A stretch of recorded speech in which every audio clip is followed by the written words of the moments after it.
লাকি multipurpose cooperative ছ'চাইটিৰ সৌজন্যত আজি আমি উদিয়ানা গাঁৱৰ যিখিনি ল'ৰা ছোৱালীয়ে মেট্ৰিক পৰীক্ষা দিছিলে, যিখিনি ল'ৰা ছোৱালী আজি উত্তীৰ্ণ হৈছে, তেখেতসকলক আমি এখন ফুলাম গামোচা আৰু জাপিৰে আমি সম্বৰ্ধনা জনাইছোঁ।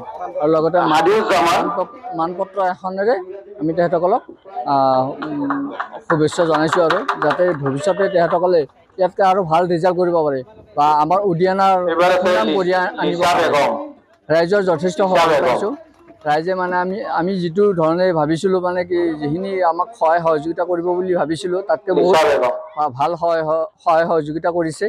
বহুত ধুনীয়া আমি মানে ৰেচপেক্ট পাইছোঁ ৰাইজৰ।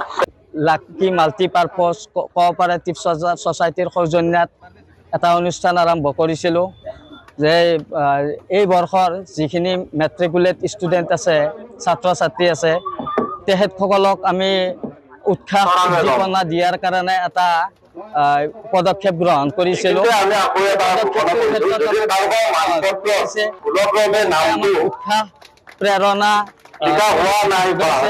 গতিকে ধন্যবাদ জ্ঞাপন কৰিছোঁ। ষ্টুডেণ্টে অংশগ্ৰহণ কৰিছে। আমাৰ গোটেই আমি উদিয়ানা সাঙুৰি লৈছিলোঁ, উদিয়ানা বালাগাঁও গোটেই সাঙুৰি মিনিমাম 50 জনৰো অধিক ছাত্ৰ ছাত্ৰী আহিছিল। ইয়াত আহি সকলোৱে এই পদক্ষেপটোৰ প্ৰশংসা কৰিছে, আৰু আমিও নথৈ আনন্দিত হৈছোঁ। পৰৱৰ্তী সময়ত যাতে এনেকুৱা আকৌ ভাল পদক্ষেপ তাৰ কাৰণে ৰাইজৰ সহায় সহযোগিতা তথা প্ৰেৰণা বিচাৰিছোঁ।